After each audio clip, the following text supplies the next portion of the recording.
Je suis né dans la Loire, à côté de Marcigny, dans un petit village qui s'appelle Mars, près de Charlieu, en 1952. Et bon, j'ai passé beaucoup de temps à la campagne, dans la ferme de mes grands-parents qui m'ont un peu élevé, qui se trouve dans un petit village qui s'appelle Coublan, le village le plus au sud de la Bourgogne. Donc j'ai été au contact de la nature assez tôt, et puis de façon assez libre, quoi. J'ai eu une enfance plutôt heureuse. Et puis, je le disais, j'ai été un très mauvais élève à l'école. Si vous voulez savoir un peu le petit Jacques Rémy, oui, c'était un mauvais élève, un cancre. J'étais un peu rêveur, quoi. Donc j'ai eu après cette période d'enfance à la ferme, ça a été un peu plutôt plus chaotique. Si bien que je disais, je crois que je l'ai dit hier, je ne sais pas qui m'a posé la question. J'étais orienté, parce qu'à l'époque, quand on n'était pas un très bon élève, on était orienté en technique. Et donc je me suis retrouvé dans un collège, un lycée, passé un CAP technique. J'ai fait de la mécanique, je ne sais plus comment ça s'appelait, la mécanique industrielle. Et c'était pas tellement ce qui me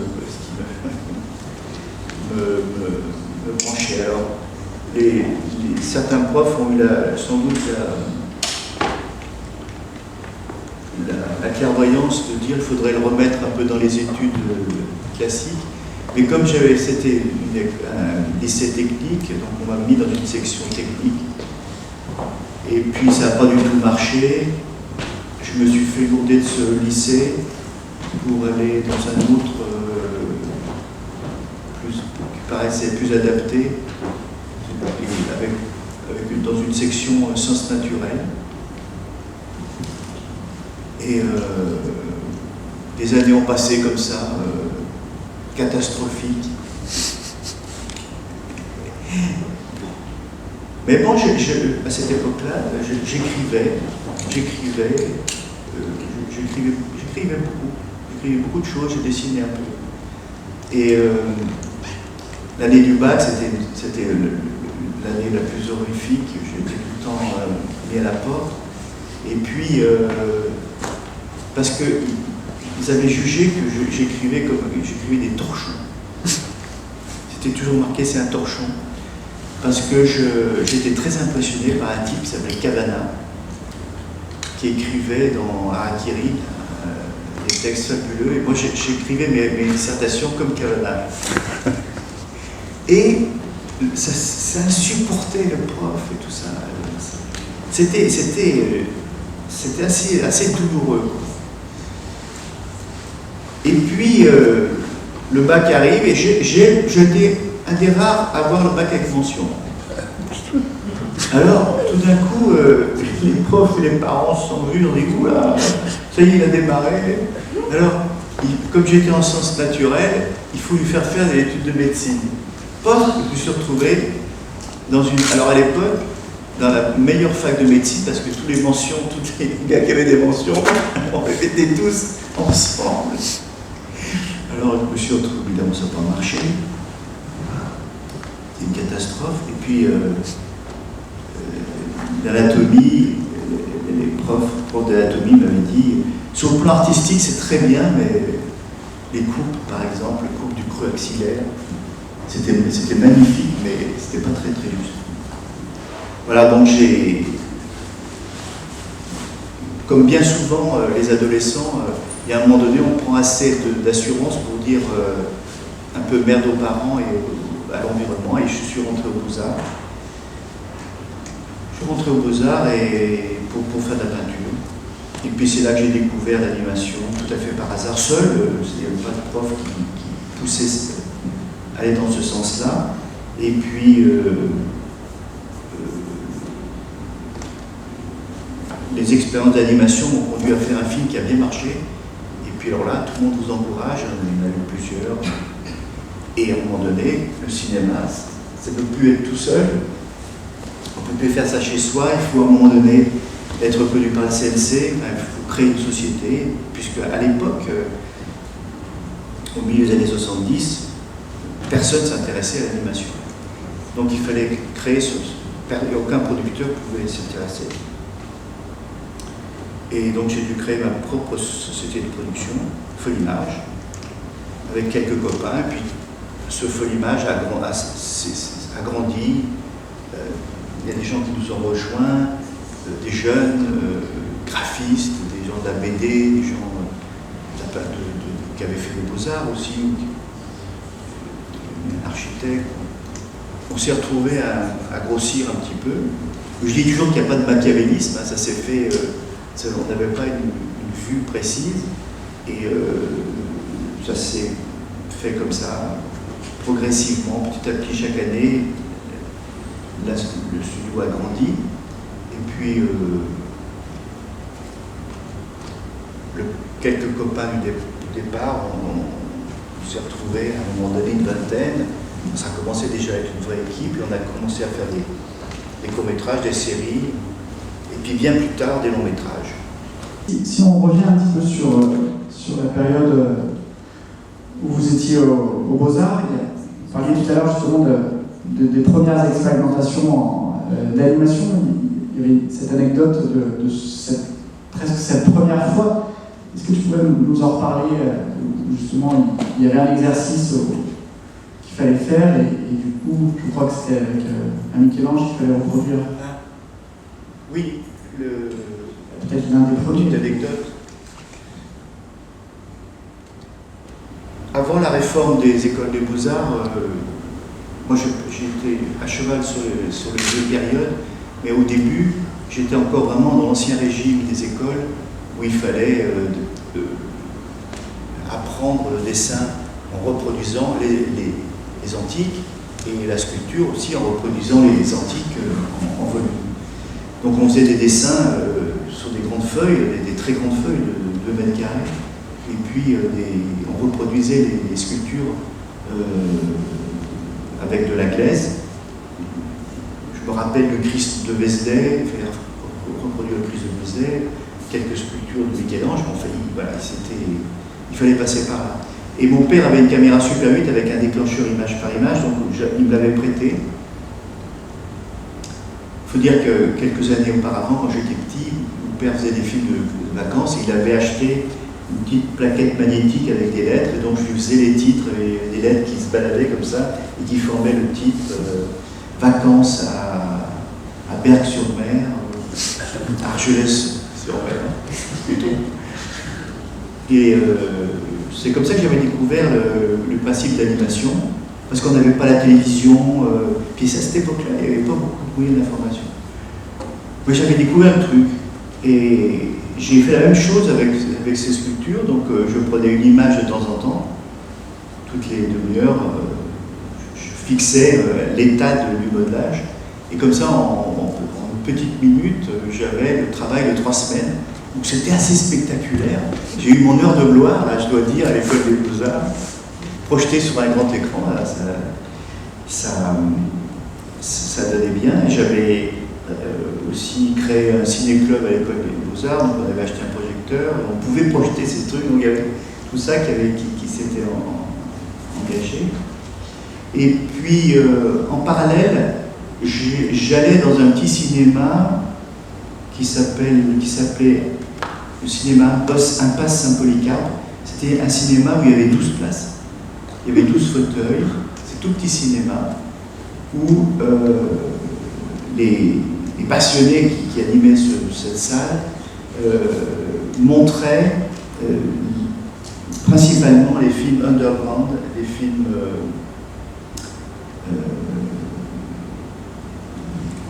des films de recherche. Je ne sais pas si tu connais Jonas Mekas, par exemple, qui était directeur de la Cinémathèque de Rouge. qui faisait des films tout à fait originaux, bien sûr les films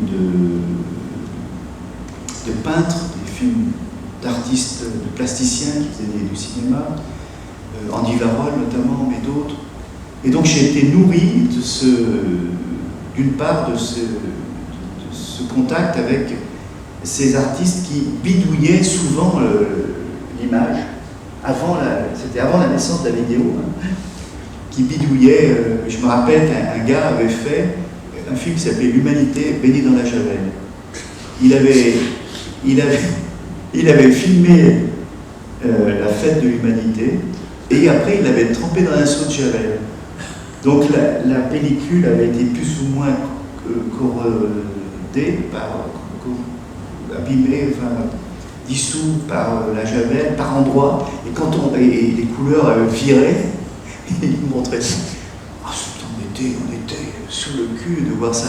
Voilà, c'était une époque où moi j'ai beaucoup gratté aussi des pellicules retrouvées, j'ai gratté, je mettais des acides, des trucs bizarres.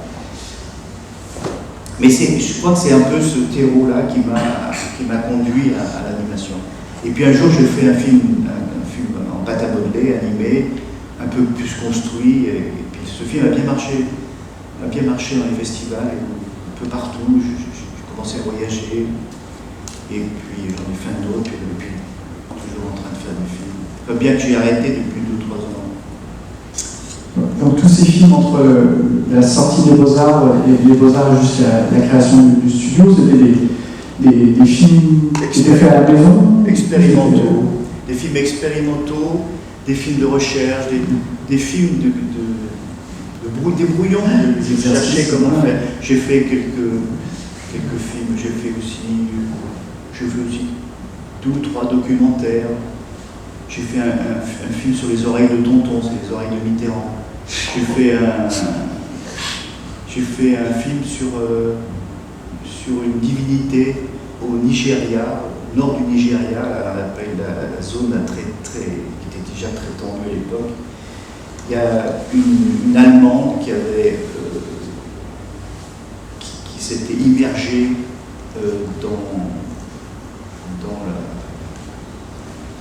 dans un village. Elle avait des contacts avec les artistes, les sculpteurs africains, et elle nous a introduits dans le mythe de Mami Wata. C'est un lieu où il y a une divinité, un lieu magique, là, très très impressionnant. Donc j'ai fait un documentaire là-dessus. J'ai vu que c'était pas mon truc, le documentaire. Voilà, j'ai passé pas mal d'années comme ça à chercher, pas mal de mois, à chercher toutes sortes de choses. Et puis c'est l'animation qui a gagné dans tout ça.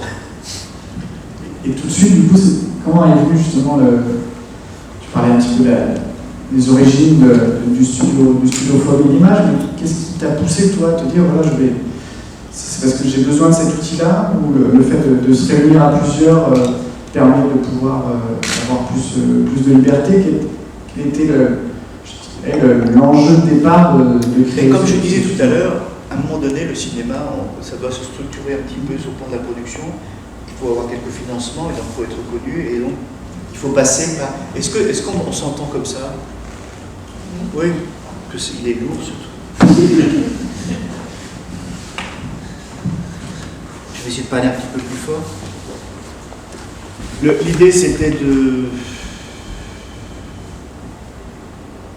créer une structure reconnue, et puis de ne pas garder cette structure pour moi. Enfin, c'était de m'ouvrir à d'autres. Donc tout de suite, on a fait des films. Moi j'ai aidé aussi, et on m'a aidé, et j'ai aidé d'autres à faire des films. Mais je reviens un tout petit peu en arrière. Quand j'étais aux Beaux-Arts pour payer mes études, j'étais prof. J'étais prof. On avait parlé dans la voiture. J'étais prof 1 an dans une école primaire, et puis 4 ans, je crois, dans le secondaire.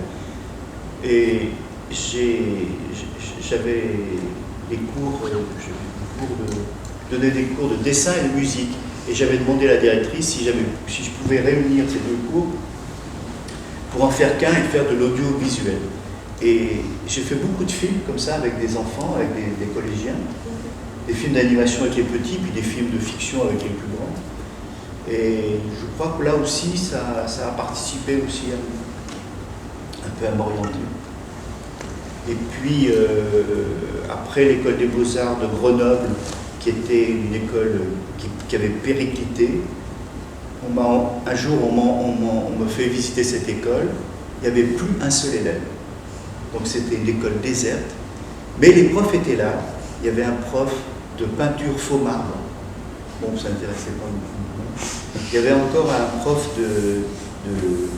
d'imprimerie avec les anciennes lettres dans les cases. Bon, ils avaient tous leur chemise blanche. Ils venaient le matin, ils mettaient leur chemise, ils attendaient. À midi, ils allaient manger, 14h, ils venaient. Il n'y avait personne. Et il y avait 4-5 profs comme ça qui restaient, qui étaient titulaires. Enfin bon, ils venaient régulièrement. Mais il n'y avait plus zéro.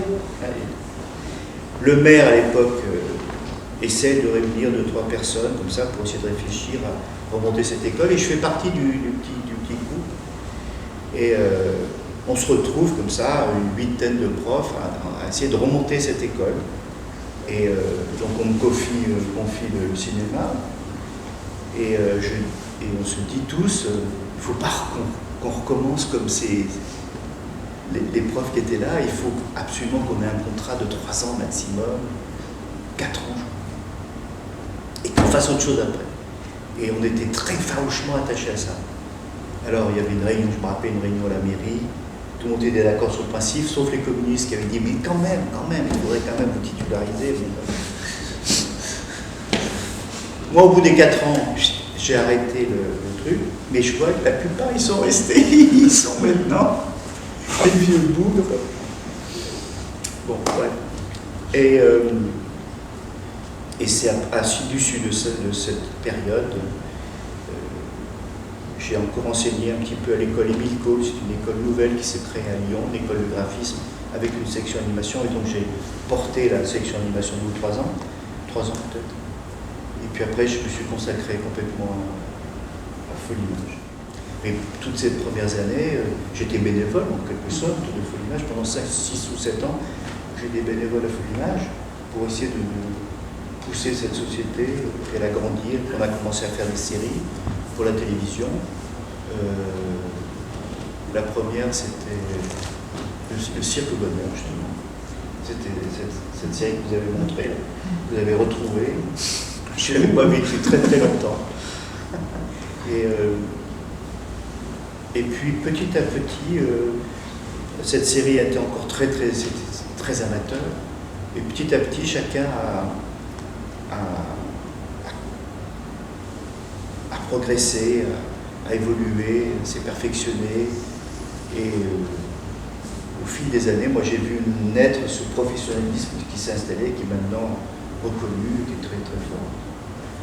Est-ce que depuis la création de Folimage, c'est le début des années 80, est-ce qu'il y a encore des compagnons de départ qui sont encore avec vous? Ou est-ce qu'il y a eu comme ça c'est plutôt des tremplins ou des moments de vie où après chacun prend sa route? Est-ce qu'il y a encore des gens qui étaient là dès le départ avec vous?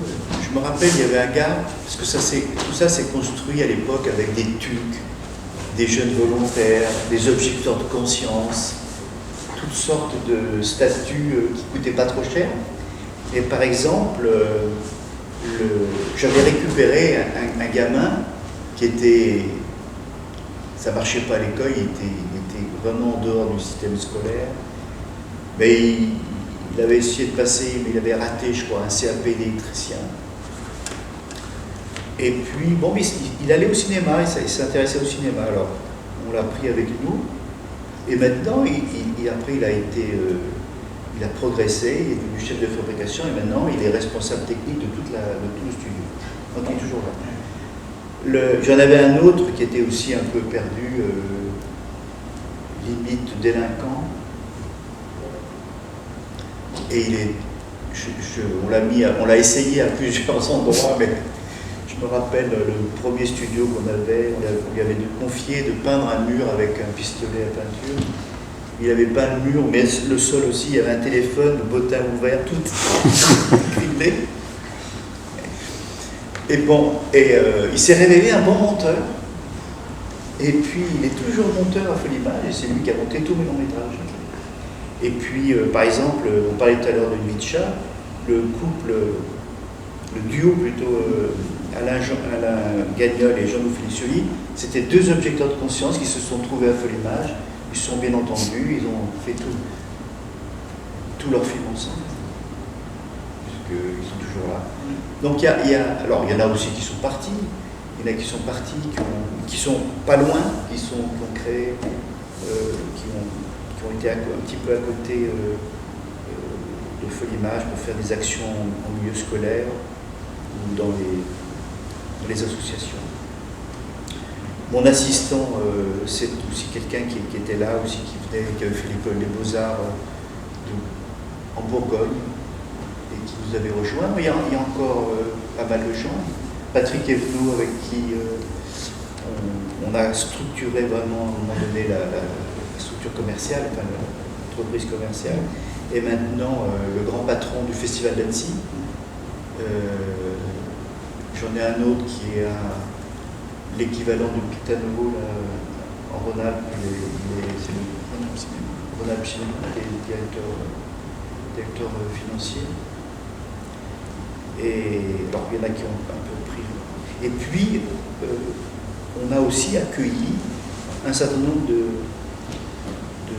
d'artistes étrangers qui sont venus dans le cadre d'une résidence et qui ont fait beaucoup bouger les choses à Folimage. Parce qu'à un moment donné, je me disais, mais on risque de tourner en rond. On a tous appris ce métier entre nous, on ne sait pas bien si c'est la bonne façon de faire. Enfin, je me disais, il faudrait que vous y alliez voir ailleurs. Personne de quitter Folimage. Donc j'ai eu cette idée de créer une résidence pour faire venir des artistes, pour qu'ils apportent un regard un peu différent, qui partagent un peu des savoir-faire différents, des cultures différentes. Donc on a eu tout un tas d'animateurs qui sont venus du monde entier et qui ont vraiment tiré à cette époque-là le studio vers le haut. Parce que tout le monde ne voulait pas en rester à ce qu'il savait, donc ça a vraiment ouvert tous les membres de l'équipe à faire les choses le mieux possible. Notamment, il n'y avait pas des auteurs de l'Europe de l'Est qui étaient venus à une période. Alors, c'est une époque où, à la fin de Gorbatchev, début d'Eltsine, quand tout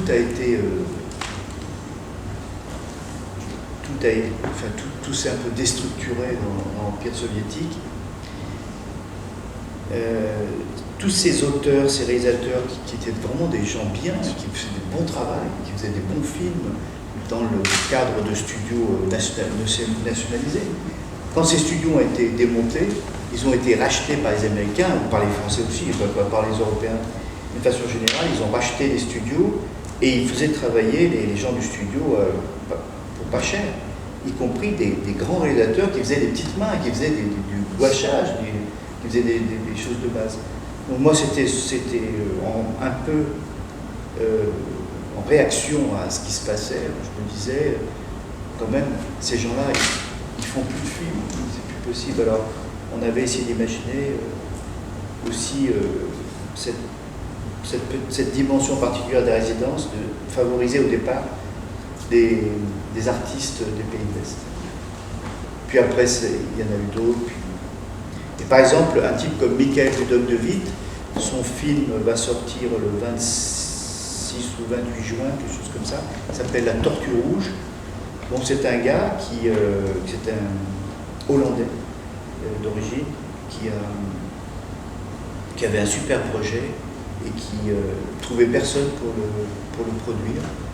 Et ma foi, on a essayé de le faire et on l'a fait. Et c'est un des très grands réalisateurs aujourd'hui. Vous allez voir, je ne sais pas si personne n'a encore vu cette tortue rouge, mais c'est magnifique. Bon, Vous voyez, c'est une suite de hasards, de coups de chance, comme ça, qui a fait que... Puis il y a eu ce premier long métrage, donc la prophétie des grenouilles, qui était... c'était le premier qui était produit au sein de la société, à peu près 20 ans plus tard, la création. 81, 91... Oui, oui, bien 15 ans,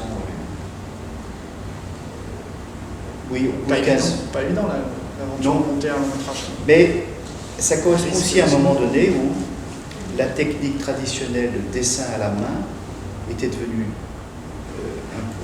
très, très chère et on n'arrivait plus à monter des films de série fabriqués en traditionnel.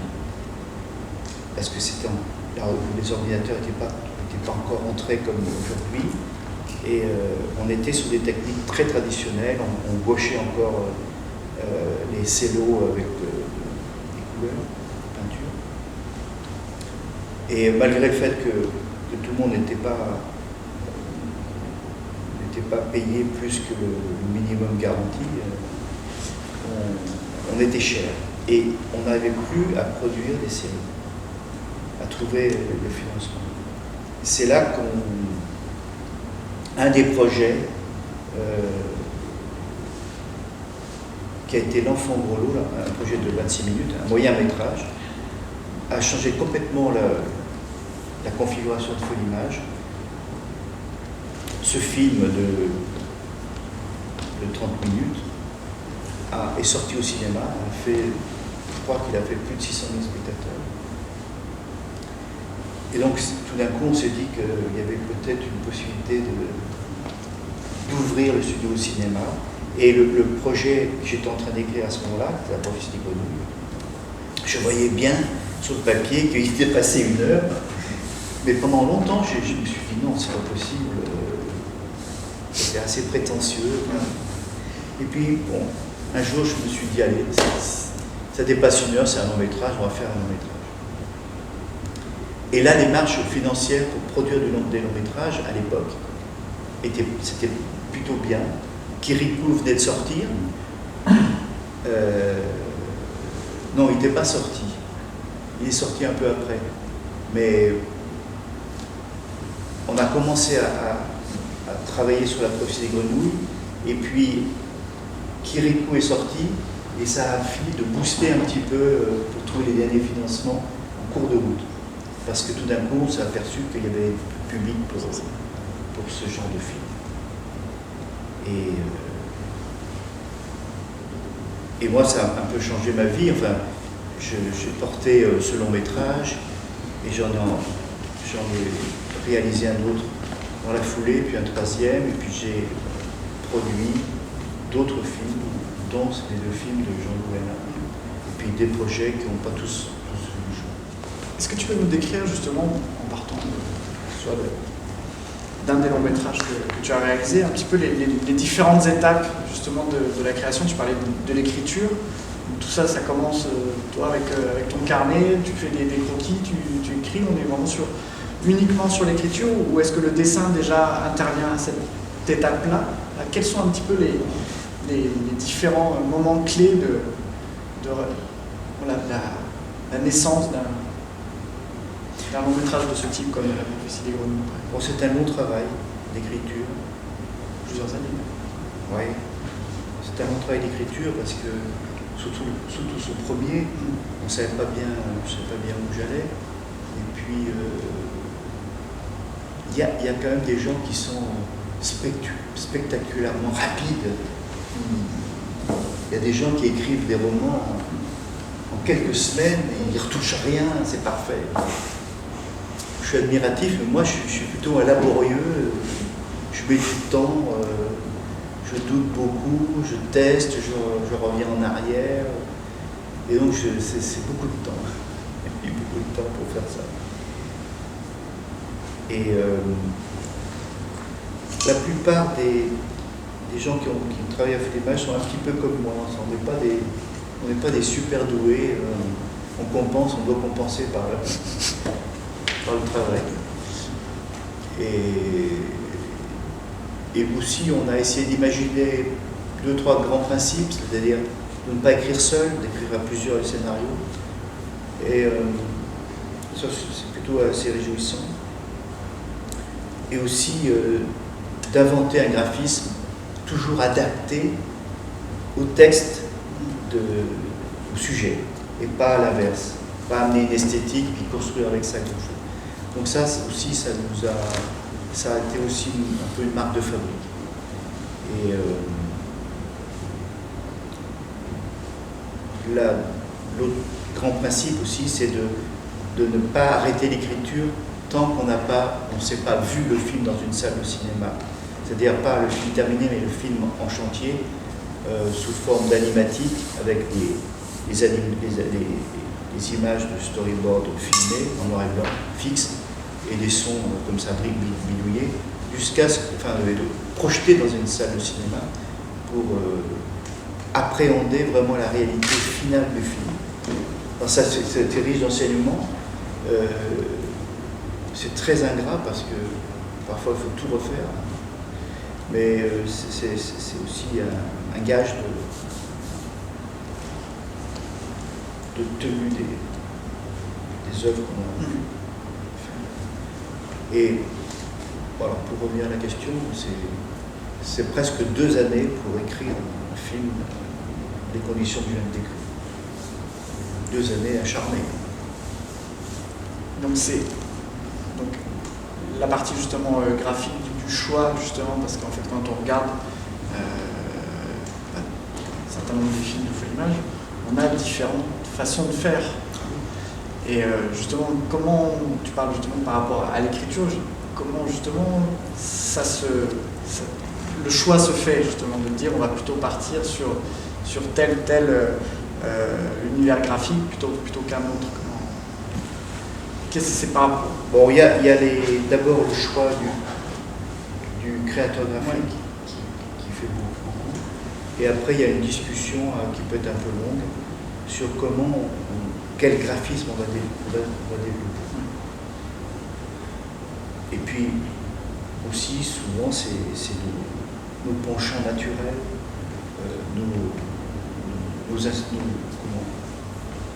les artistes qu'on aime bien. Aux États-Unis, au Japon, c'est surtout les graphistes qui impulsent l'esthétique des films.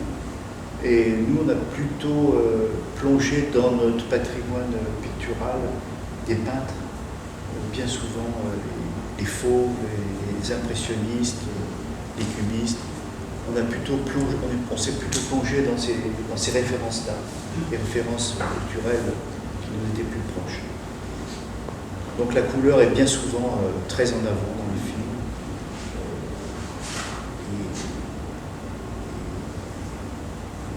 Et quand on regarde un petit peu les sources d'inspiration, on est très très souvent dans l'univers pictural. Oui, on retrouve certainement du Matisse, plusieurs moments aussi. Oui, parce que c'est des valeurs qu'on partage tous à l'image. Bien que peut-être il y a un film qui a une toute petite exception, c'est Tantilda, qui est pour les décors aussi très, très impressionniste, mais pour ce qui est du dessin, du graphisme, là il y a eu des inspirations un peu de certains graphistes anglais ou de Sampé. Il y a un côté Sampé aussi dans la façon de dessiner les personnages. Donc là, parfois aussi, les graphistes nous ont inspiré, les graphistes européens. C'est sur Tantilda où il y avait presque comme un dogme de ne pas effacer le trait. Oui, alors ça c'est... On s'est aperçu que quand on analysait un peu, quand on a fini les premiers films et qu'on analysait ce travail, on se disait que ce qui nous distinguait des autres, c'était vraiment la place première du graphisme, du trait, du dessin. Et on a souvent discuté et rediscuté, c'est revenu sur le terrain assez souvent, de dire comment on pourrait mettre le dessin au plus haut niveau dans les films. Ce qu'il faut savoir, c'est que traditionnellement, dans les films d'animation, mais vous le connaissez sûrement ça, on fait un premier, dans les équipes de Disney par exemple, qui a inventé ça, mais c'est partagé à peu près par tout le monde. On a des équipes souvent de 3 personnes, il y a un animateur qui fait un croquis, qui fait le jeté du mouvement, on va dire, qui fait le rough du mouvement. Derrière lui, il y a un assistant qui remet au modèle les dessins, c'est-à-dire qui reprend les bonnes proportions, qui remet les articulations aux bons endroits. Enfin, il passe derrière l'animateur pour apporter au dessin toute sa tenue de la Bible qui a été créée, la Bible graphique qui a été créée au départ. Et puis il y a un troisième individu, ou plusieurs autres, qui sont les intervallistes, qui font les intermédiaires entre les phases clés des mouvements pour fluidifier le mouvement. Et puis aux États-Unis, en plus, il y a des superviseurs à tous les niveaux. Et ce travail de rough, puis de remise au modèle, puis de fluidification du mouvement, c'est très bon pour l'animation, mais la tenue du dessin perd un peu entre le premier trait de rough et puis le dernier trait de l'intervalliste. Et on se disait, c'est quand même dommage, on a au départ vraiment un très beau trait, puis à la fin on a quelque chose qui est beau, mais qui est un peu affadi. Donc, pourtant Tilda, on a décidé d'essayer de tout faire pour garder le trait, les premiers jets de trait. Et c'est à ce moment-là qu'on a décidé, on ne savait pas comment faire, puis quelqu'un a eu l'idée, de supprimer le crayon et les gommes et de les remplacer par des stylos billes. Donc les gars qui animaient, ils ne pouvaient pas... c'était leur dessin et on ne pouvait rien faire. C'était ça ou rien. C'est où le dessin allait à la poubelle, ou il allait dans le film. Et donc ça a été très bénéfique parce que, bon, au bout d'un moment, il n'y avait plus de dessin à la poubelle, tout le monde réussissait bien. Mais les dessins rough des animateurs étaient dans le film. Et donc tout le monde, toute la chaîne après devait se référer à ces dessins pour finaliser le visuel. Et ça donnait beaucoup d'énergie à l'image parce que évidemment, même un trait raté, il y reste, il est là, donc ça fait un peu vibrer les traits et ça a été bénéfique pour l'image.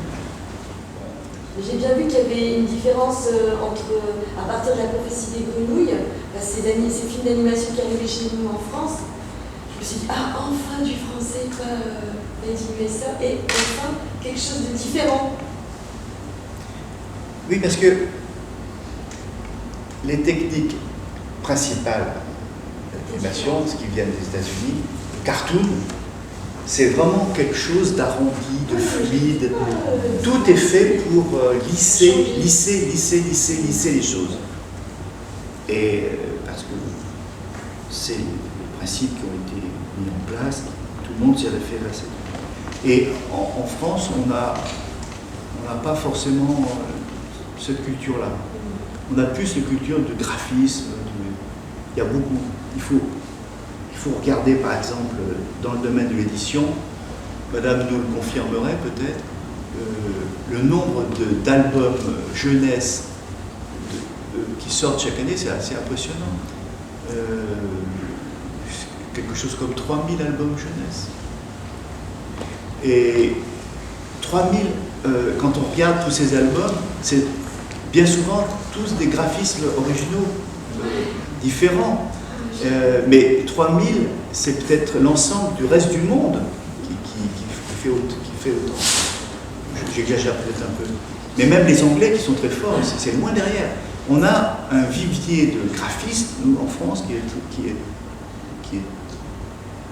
qui dépasse tous les autres pays. Il y a comme ça, historiquement, une explosion de graphistes. Donc on les retrouve, on retrouve ça a marqué l'animation. C'est-à-dire qu'on a affaire toujours dans les équipes, et à Folimage notamment, la plupart des dessinateurs mènent aussi un travail de création personnelle. Dans l'animation, ou dans l'édition, dans la presse. Et cette énergie créative rejaillit dans les studios, dans le nôtre. Et c'est pas pour faire différemment exprès, c'est que on n'était pas nés comme ça. Voilà. Et quand on regarde la production française, les films sont très différents, très diversifiés. Quand vous regardez ce que fait Michel Oslo, ou Chaumet, ou Benjamin Renner, par exemple, qui a fait Ernest et Célestine, d'autres, Colomba, Grimaud, etc. Vraiment, chacun a sa façon de faire. Et ça, c'est ça qui caractérise l'animation française. Ça, c'est bien, c'est une diversité. Moi, je veux revenir au plus concret, cette histoire de trait-crayon. J'avoue que je n'ai pas compris. Non, mais vous avez dit tout à l'heure que vous ne voyez pas, forcément tout ça. C'est parce que tout ça, c'est de la technique. Quand on est au cinéma, on n'est pas en train de regarder la technique. D'accord. Mais vous le ressentez. Vous ressentez. C'est pas la même énergie du trait, c'est pas la même implication. Ça crée aussi même, je trouve, que les personnages, ça joue sur leur profil, sur leur caractère, sur la psychologie du personnage. Ça leur donne une autre nature. Mais heureusement qu'on ne regarde pas tout ça, parce qu'on perdrait le fil. Au niveau justement parler des États-Unis ou le Japon aussi, est-ce que d'après les professionnels ou le public, est-ce qu'il y a un style Folimage qui est reconnu, en tout cas, est-ce qu'on parle de Folimage Touch ou est-ce qu'il y a quelque chose de cet ordre-là, alors qu'en même temps il y a des propositions diverses quand même d'univers graphique. Oui, il y a des propositions. Qu'est-ce qui justement lie? On ne sait pas. On ne sait pas, mais bien souvent, on reconnaît un film Folimage. Ouais. Et c'est pas que dans le graphisme. Non, c'est pas dans le graphisme, puisque les graphismes sont très différents. Je pense que c'est plus dans le contenu, dans la façon de gérer les émotions,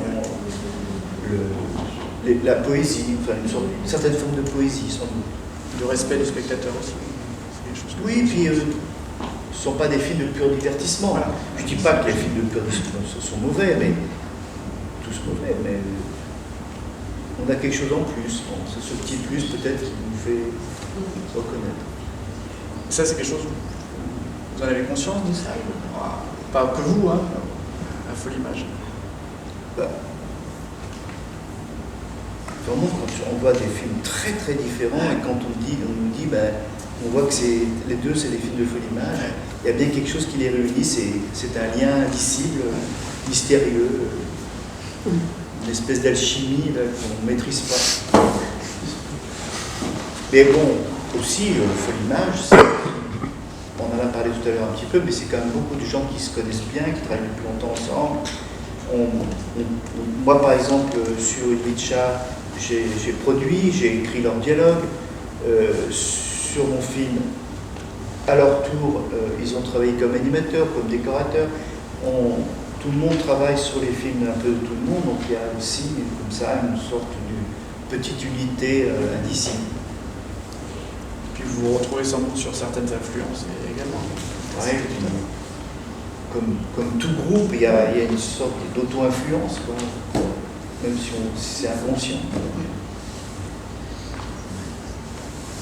Mais pour revenir justement sur l'univers graphique visuel aussi, c'est vrai que ce qui m'épate entre autres, c'est que même s'il y a des créateurs graphiques différents à chaque fois, il y a quand même, comme on a dit, à chaque fois un style, une patte un peu commune, et en même temps des univers visuels hyper variés, plutôt vers les post-impressionnistes, vers les choses très colorées dans Miami, des choses beaucoup plus épurées dans Tantita. Moi, ça me faisait presque penser à des estampes, même aussi, des fois, un petit peu.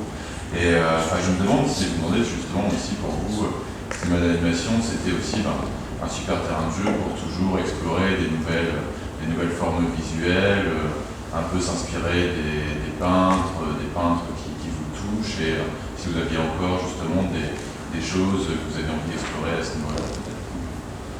Mais c'est ça qui est excitant. Ouais. C'est ça que c'est excitant, c'est de découvrir à chaque fois.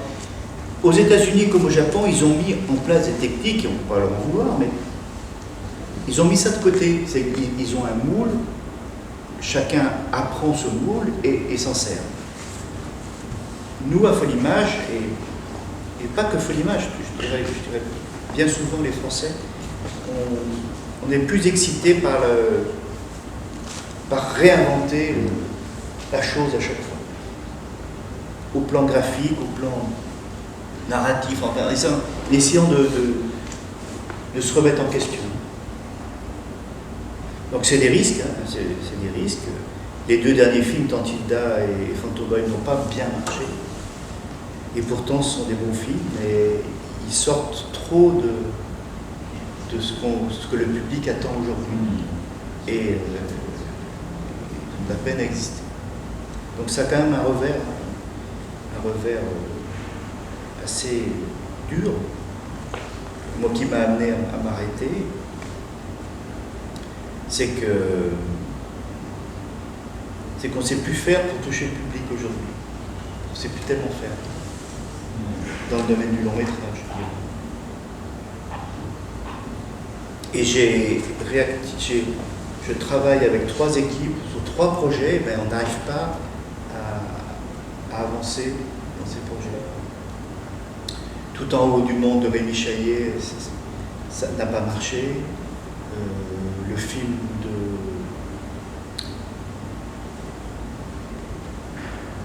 Avril, où le monde truqué, le film de Tardy n'a pas marché. Le film de Tim Moore n'a pas marché. Avec un enfant noir pour avec un enfant noir. Oui, Adama. Oui, Adama, c'est ça. Adama n'a pas marché. Ouais. Quand même, il y a un regard à porter sur le long métrage.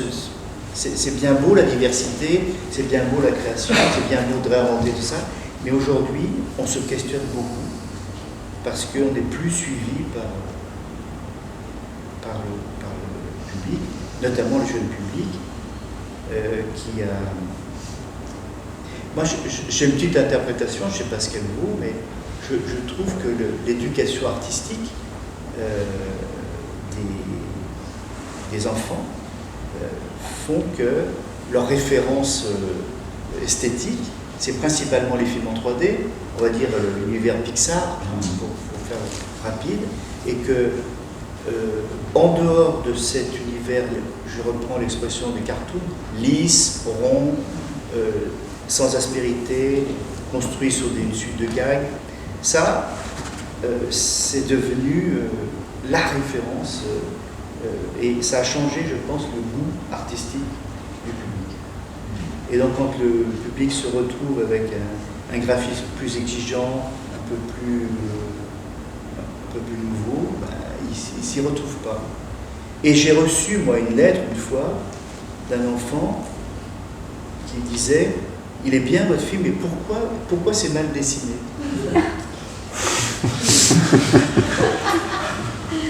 Pourquoi vous ne dessinez pas comme Pixar? Voilà. Et c'est symptomatique. Il y a quelque chose de très vrai dans ce que disait cette gamin. C'est que comme on ne dessine pas comme on devrait dessiner, ben on dessine mal. Pour eux, c'est que du vrai dessin animé. C'est des vrais dessins animés. C'est la norme. La norme. L'académisme a beaucoup nui, je pense, à notre affaire. Cet académisme-là. Mais bon, on est dans une société aussi où les académismes emportent tout. Peut-être aussi changer la forme de support de diffusion. Parce que par exemple, si vous faites une voiture un peu qui sort du moule, ben vous ne la vendez pas. C'est pareil, quoi. Il faut faire les produits que les gens attendent. On est dans un monde comme ça. Je m'aperçois que ça nous nuit beaucoup. Pardon Je dis, il faut peut-être aussi voir à changer le support de diffusion, c'est-à-dire que les personnes ne se déplacent plus maintenant forcément au cinéma, mais ça peut être via Internet, par exemple, que les personnes pourraient découvrir vos travaux, non? Plus accessible par des personnes qui ne peuvent pas forcément se déplacer en ville pour aller au cinéma. Mais le cinéma, oui, le cinéma différent, il va pas bien, c'est sûr. Tout confondu. Pour ce qui concerne l'animation, Canal+ me disait que un bon film d'animation français atteint 0,3% d'audience. Vu le nombre, enfin, rapporté au nombre, enfin, ça fait très peu. Donc il se questionne beaucoup comme pourquoi mettre tant d'argent pour avoir 0,3%. Et dans le meilleur des cas, lorsque c'est par exemple à Miyazaki, ça passe à 0,4. Ça va. C'est un film. Donc la télévision, pas tellement le lieu pour le cinéma non plus. Alors Internet peut-être, mais Internet c'est vraiment aussi soit des formats très courts qu'on consomme rapidement, ou bien sont des films qu'on télécharge. Et la réaction de beaucoup de gens aujourd'hui, c'est Star Wars, quand Star Wars sort, il faut aller voir la semaine où ça sort, parce que il y a une espèce d'engouement. Un film d'animation français, on aura toujours le temps de le télécharger plus tard. Non mais c'est pas une caricature. Non, mais je suis d'accord. Enfin, moi je préfère voir sur grand écran, hein, moi, Oui. À la télé, c'est la même chose, hein, sinon ça n'existe pas, le cinéma. Non, mais encore que, vous savez, maintenant il y a des systèmes de home cinéma chez soi, où on a des qualités extraordinaires. Oui, mais il n'y a pas l'ambiance de la salle. Mais bon, il y a toutes ces formes nouvelles qui font que certains secteurs sont attaqués, et celui-ci, l'autre là, il l'est attaqué. Fortement. Mais pour revenir sur ce que tu disais, je suis pas sûr que ce soit une question de support de diffusion sur le cinéma, parce que justement, sur un peu l'explosion des longs métrages d'animation français un peu plus originaux, aventureux qu'il y a eu fin des 90, années 2000, c'est aussi, c'était aussi un moment où il y avait des salles de cinéma de proximité à RSC qui se développaient de plus en plus et qui mettaient ça vachement en avant, quoi. Bon, c'est toujours compliqué pour eux, c'est toujours sur le fil du rasoir, mais il y a encore un réseau assez dynamique à ce niveau-là qui défend ces films. Moi, je me demande aussi si c'est pas plus, à la télé que ça manque, parce que je me souviens qu'à la télé, justement, il y a 15-20 ans de ça, on trouvait encore des choses pas mal à regarder. Maintenant, c'est horrible. Quand on parlait de formatage, c'est des films 3D, mais là, qui n'ont pas la qualité de Pixar, qui sont vraiment ultra moches, quoi. Et effectivement, les gamins sont habitués à ces films-là, et effectivement, quand ils voient des films de folle image, ça leur semble de sortir de notre planète, quoi. Moi, je trouve que les habitudes de consommation, justement, des nouvelles générations ont complètement changé. Ils sont tout le temps sur YouTube, ils regardent même plus la télévision. Mais je parle d'enfants de 5 ans. Non, mais il y a quand même un succès de Kirikou. Moi, je le vois avec mes petits-neveux. Kirikou, ils regardent les mêmes histoires, reviennent. Ils regardent sans arrêt les mêmes histoires. Hein, et ça marche, Kirikou. Oui. Quand les films sont bons, ils marchent. Moi, j'ai fait une projection hier avec des lycéens. Moi, j'étais stupéfait. Ils ont tous vachement aimé. Mais je suis sûr qu'individuellement, aucun d'entre eux n'irait prendre le risque d'aller au cinéma voir un truc pareil, devant des copains, etc. C'était quoi, s'il vous plaît? Mia et Mimi. Une fois qu'on leur montre, ils aiment, mais ils n'iraient pas. Le désir, c'est une question de désir. Le désir, il n'est pas là. C'est dans ma communauté. Quand j'ai 15 ans ou 16 ans, je ne vais pas voir des films, des dessins animés de gamins au cinéma. Sauf s'il a été éduqué avant par les parents. Alors, sauf s'il a été éduqué par les parents ou par d'autres enseignants. Pareil que les copains aussi, et je mange pareil que les copains aussi. Oui, C'est plutôt que là. Non. Mes propres enfants, quand je les emmenais au cinéma RSC, Et il fallait les traiter. Maintenant, ils sont plus grands et ils disent oui, ils ne regrettent pas tout ça. Mais sur le moment, c'était une punition d'emmener au luxe ou au navire voir un film. Ah oui, parce que leurs copains ne voyaient pas la même chose. On sort du topo, quoi. Il faut le faire aussi. Si on revient justement aux différentes étapes de la création, il y a des films que vous produisez, que vous réalisez à Folimage. Il y a une période qui est extrêmement importante, c'est les voix, l'enregistrement des voix avec des comédiens. Qu'est-ce que vous avez mis en place? Est-ce qu'on est plutôt sur la post-synchro? Est-ce que ça se fait plus en amont? À quel moment arrive cette étape C'est la première étape, La première étape. de production, fabrication du film.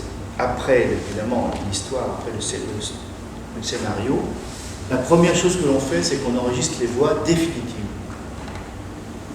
D'où l'intérêt de ce que j'ai dit tout à l'heure, de faire une animatique assez poussée, parce que on ne peut pas faire venir un comédien et puis une semaine après dire je me suis trompé, il faut faire cette fois. Donc il faut être sûr de soi, et donc on fait ce qu'on appelle l'animatique avec des voix maquettes, et on lui pousse ces voix jusqu'à ce qu'elles soient très convenables. Et avant de faire quoi que ce soit dans la production du film, on commence par enregistrer les voix définitives avec des comédiens définitifs. Et toute la chaîne après de fabrication va prendre appui sur ces voix. Parce que les voix, c'est la seule chose réelle, c'est la seule chose vraie. Tout le reste est inventé. Et donc que tout le reste inventé s'appuie sur quelque chose de réel, pour moi c'est capital, pour la justesse des choses. Et puis une voix donne l'âme à un personnage, indéniablement. Enfin, c'est du gâteau pour les animateurs d'entendre la vraie voix pour faire leur animation. Alors ça coûte plus cher, c'est un peu plus compliqué, mais c'est infiniment mieux qualitativement. En France, il n'y a que Folimage qui fonctionne de cette manière-là ou non? Maintenant, la plupart des gens font ça. Mais c'était pas, il y a quelques années, c'était pas le cas. La post-synchronisation était plutôt de rigueur. Par exemple,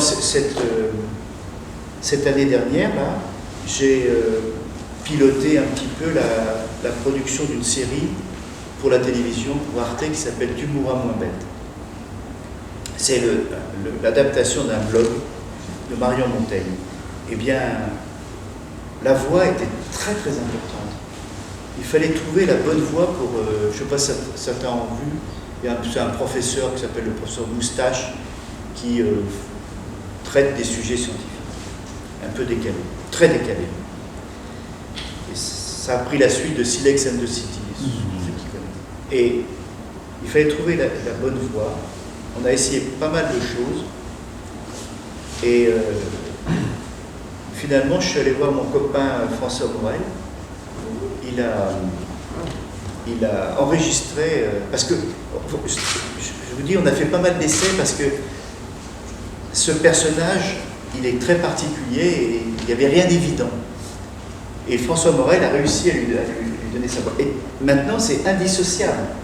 Et tous ces épisodes, on a commencé par enregistrer la voix de Morel et tout a été fait sur la voix de Morel. Et c'est très efficace. Est-ce que vous avez des questions? Soit sur la technique, soit sur les films que vous avez pu voir. On m'a un peu parfois reproché d'aller, plutôt que de prendre des comédiens traditionnels de doublage, d'aller chercher des comédiens, parce que j'étais presque le premier à le faire. Sans doute le premier. Chose qui se faisait régulièrement aux États-Unis depuis longtemps. Oui, ça se faisait aux États-Unis. Mais en France, non, on allait plutôt vers le secteur des comédiens de doublage. Mais vraiment, je ne regrette pas ça, parce que m'être frotté à François Morel, ou à Michel Galabru, ou à Piccoli, Jean-Pierre Coff aussi, Dieu et son âme, ça a été quelque chose de très réjouissant, parce que c'est pas un métier facile, hein. C'est très répétitif et parfois un peu chiant, mais ces moments-là, vraiment, c'est des moments très appréciables. Et puis, ils ont donné aussi une chair à ces personnages qu'on a créés, incroyable. Je me rappelle d'un enregistrement avec Anne Grimbert, où j'ai pleuré moi, dans la cabine, tellement c'était émouvant. Je me disais, putain, si moi-même je ne peux pas me retenir, là, qu'est-ce que ça va donner? Et c'est vrai c'est très fort. Et c'est pas n'importe quel comédien qui peut interpréter un dessin animé. Oui. Alors, si je comprends bien, vous choisissez les voix. Donc, par exemple, là, concrètement, pour Tante Hilda, Oui. il y avait la voix de... Sabine Azema. Balasco, Ah oui, voilà. Sabine Azema, De Josiane François Balasco. Morel aussi. Oui, je connais aussi. Et donc, par exemple, le personnage de Josiane Balasco, il évolue en fonction d'elle, parce que je trouvais que justement la voix, elle allait parfaitement au personnage, de ce qu'on connaît d'elle. Je vais vous expliquer. C'est gentil. La voix de Balasco dans Tante Hilda, c'est une femme assez forte, Ouais. qui s'emporte, qui tout d'un coup lance qui part dans des airs d'opéra, etc. Ma première idée, c'était de m'adresser à Marianne James. Marianne James vient au studio une journée, elle arrive avec une robe rouge, un rouge pétard, rouge sang, qui était exactement le dessin que Benoît Chieux, le créateur graphique, venait de faire. On s'est dit, voilà, mais là on ne peut pas espérer mieux. On lui montre le dessin et elle-même, c'est moi. On fait des essais, on enregistre 3-4 séquences, on les monte, on a été super contents. Et elle aussi. Et j'avais pensé avec... Je rentre un peu dans le détail, mais c'est intéressant. J'avais pensé à... Mince. Pour Tante Hilda, j'avais pensé à... Cette fille bien déjantée, là, qui est très cocasse. J'ai oublié son nom. Pardon? Mais elle a joué avec François Damiens plusieurs fois. Ah oui. J'ai un trou de mémoire. Bon. Testu, non? Non. Ça va me revenir. Bon, j'avais trouvé que ce couple-là allait bien marcher. Cette fille, elle est assez difficile. Elle est. Pardon? Marina Foïs? Non. Non, Marina, c'est du gâteau. Non. Non, mais. C'est pas grave ça. Oui, je suis désolé.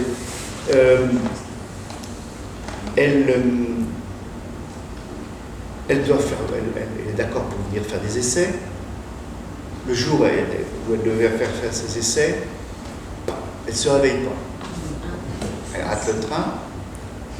Le coup d'après, il y avait une grève de train aussi. Elle va quand même à la gare, mais c'est la grève. La troisième fois, elle me dit, j'ai failli mourir. Alors, comme ça reportait. Et je sentais de moins en moins, quoi. Je me disais, il y a quelque chose qui va pas. Et puis, Marianne James m'envoie un texto en disant, mon agent ne veut pas prendre le risque que je fasse ce rôle, on annule. Alors là, tout d'un coup, on se retrouve sans personne pour faire le film. Et ça allait commencer. Et alors, on repart dans la réflexion, avec qui on pourrait faire ça. Je pense, et tout d'un coup, je pense à Sabine Azema. Ça m'avait débarrassé d'un contexte avec Julie Ferrier. Julie Ferrier. ça m'avait permis de me débarrasser, ce que j'aurais bien voulu faire avec Julie Ferrier. Ça aurait été une tentative très différente, mais ça aurait bien marché.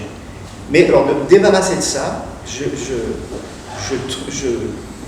pense à Sabine Azéma, et tout d'un coup, le film se réinvente. Il se réinvente. J'ai dû réécrire beaucoup de dialogues, j'ai dû reprendre des trucs. Et il fallait trouver quelqu'un avec elle, et Balasco est venu très vite comme ça. Et donc on leur a demandé toutes les deux, les autres étaient emballés. Une petite anecdote comme ça avec Sabine Azéma. Sabine Azéma, elle me dit, c'est souvent les comédiens, ça commence à prendre de temps, quoi, hein, plus vite possible. Sabine Azéma, on lui dit, je pense qu'on peut le faire, on va le faire en 3 jours, 2 jours, 3 jours.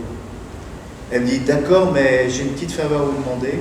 J'aimerais venir la veille pour passer une journée avec vous, pour sentir. Puis j'aimerais bien aussi partir le lendemain, un jour après, pour rester un peu avec vous. C'est vraiment adorable. Et donc elle a fait comme ça. Et on s'est vraiment bien entendu. Et elle nous a fait vraiment une très très belle tantilda. C'est aussi des aventures humaines avec les comédiens. Des fois, ça devient magique. Les acteurs qui le disent. Oui, oui, cette relation qui est presque une relation un peu amoureuse, de séduction, mais en même temps de grande amitié, je ne sais pas comment dire. Il y a quelque chose qui se passe où les personnes se donnent, quoi. Voilà. Ah ouais, c'est exactement le Ouais, et ça, on en sort totalement démonté, quoi, parfois. Je vous disais tout à l'heure avec Anneau Grimbert. Avec Anneau Grimbert, il ne passe pas 2 mois sans qu'on se téléphone ou s'écrive. Depuis ce moment, ça fait 15 ans. On ne s'est jamais revus, mais on entretient. Et Sabine Azéma aussi. Et des fois, elle m'appelle, elle me dit, j'ai rien à te dire, mais je ne voudrais pas qu'on s'oublie. Ouais. On parlait tout à l'heure de Jean-Pierre Coff, c'était aussi un type extraordinaire, qui avait un aspect médiatique un peu bizarre, mais il était vraiment super bien, ce gars-là. Et on a fait une série, et j'ai fait une série avec lui qui s'appelle C'est bon, sur l'alimentation, un peu sur la santé, les aliments, le bien manger. Et j'avais imaginé cette série un peu à la Shadok, et ça a été mon pied plu. Donc il faisait la voix off, et on a fait comme ça une 30aine d'épisodes, et à la fin, on a un très bon restaurant à Valence qui s'appelle Pic. Eh bien, il a invité toute l'équipe chez Pic. Ça lui a coûté au moins aussi cher. Ouais, c'était assez touchant. Donc là, le dessin animé, comme je l'ai dit tout à l'heure, c'est inventé. On est toujours avec des dessins, avec du papier, du crayon. Et là, tout d'un coup, ces moments avec les comédiens, c'est un petit peu autre chose. Plutôt bien. Moi, je voulais ça. Il y a aussi la thématique de l'environnement, de la protection de la nature, qu'on retrouve énormément dans vos films. Et enfin, je me demandais s'il y avait eu un déclic particulier dans votre vie, peut-être dans votre jeunesse, où vous avez sensibilisé à la question, et puis vous vous êtes dit que ce serait bien que vous sensibilisez aussi les autres là-dessus. Ben, ça me fait revenir un petit peu, ça peut-être un peu une conclusion, ça me fait revenir au démarrage de cette histoire où je vous disais que j'ai été élevé dans une ferme au contact des animaux, de la nature. À la fois, ça c'est très riche d'images, très riche de poésie, enfin d'inspiration. Et puis cette époque du lycée où je lisais, je ne ratais pas un Harakiri, puis après Charlie, et après j'ai connu Cabu, je fumais des joints avec Cabu, qui était dans une communauté un peu au-dessus de... pas loin de... Dans Saône-et-Loire un peu vers Paray-le-Monial, là. Ah oui. Ouais. Et ces gens-là m'ont beaucoup inspiré. Et puis, dans les milieu des années 70,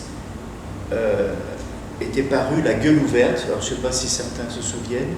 La Gueule ouverte, c'était un hebdomadaire qui a posé les premières bases de la réflexion sur l'environnement. Et Reiser a fait toute une gamme de dessins sur le nucléaire, sur le solaire, etc., qui m'ont, je sais pas, qui ont été, on peut dire, c'est quelqu'un qui a été décisif dans lorsque j'ai fait des films après, j'ai jamais pu me détacher de cette espèce de militantisme de Reiser qui, par l'humour, le décalage, disait beaucoup de choses, vraiment beaucoup de choses. Et toute ma vie, j'ai pensé à eux, quoi. Cabana, Reiser, Cabu, vraiment été mes grands inspirateurs. Et aussi, quand on regarde Tantilda, c'est aussi un peu cette façon de traiter des sujets, pas tellement dans la finesse, quoi. Comme un dessin de presse, on y va avec les gros sabots, des fois avec des petites ballerines, mais on peut y aller aussi avec des gros sabots, on ne prend pas tellement de précautions. Moi, ça me plaît beaucoup dans Tantilda, cette façon de rentrer dedans, de tout s'en foutre un peu, quoi. Pas trop travailler dans la finesse. Comme dans Charlie, à l'époque.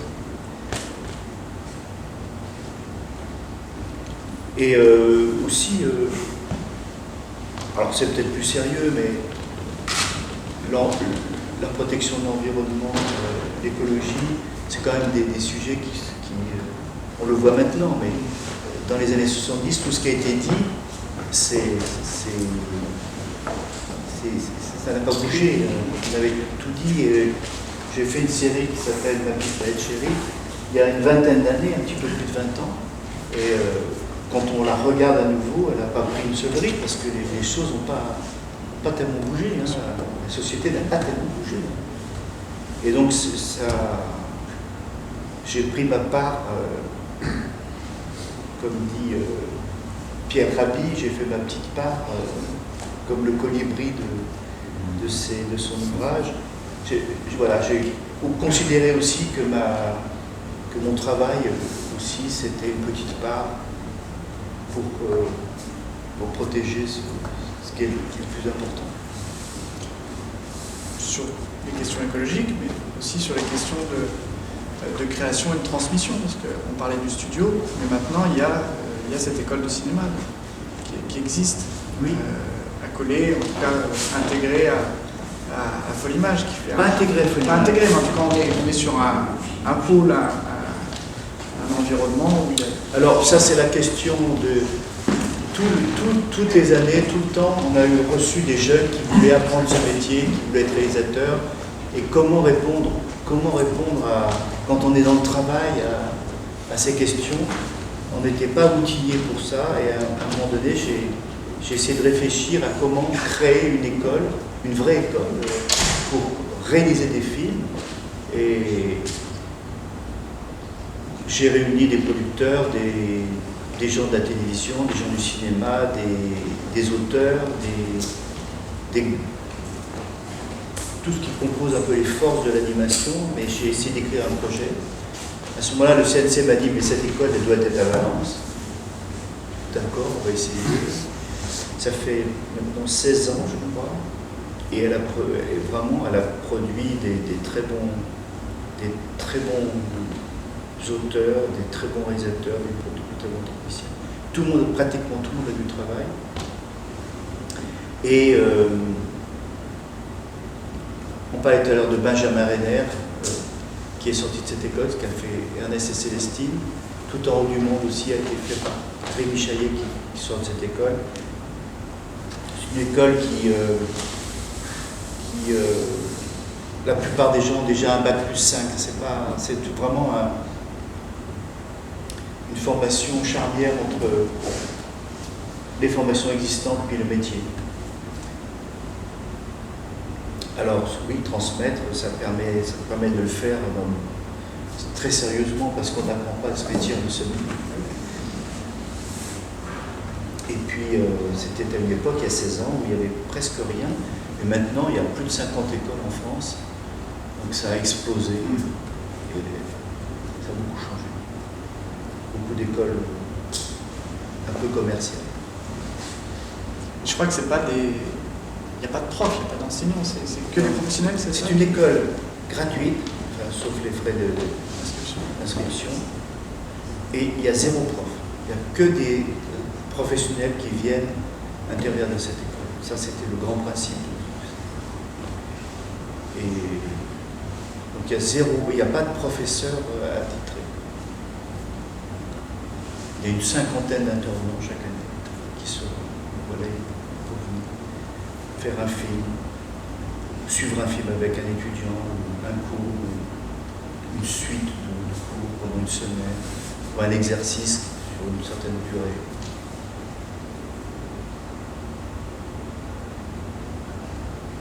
Et demain, alors c'est quoi? Quel est l'avenir du petit Jacques Rémy, ou du grand Jacques Rémy maintenant? Après toute cette transmission, vous allez continuer à donner des cours? Est-ce que moi, vous êtes toujours là? J'ai jamais donné de cours D'accord. à l'école de la Poudrière. Non. J'ai été président de cette école. Je suis toujours d'ailleurs président bénévole de cette école. On vient me voir que quand il y a des problèmes. Sinon, je suis en théorie à la retraite, donc je continue à soutenir des projets, mais avec une implication qui diminue un peu. Et pour aussi revenir un peu au début, je suis plus paysan maintenant que réalisateur. Je m'occupe de mes arbres, de mes animaux. C'est la boucle. Voilà, Tout à fait. la boucle est bouclée. Merci beaucoup. Merci. Merci.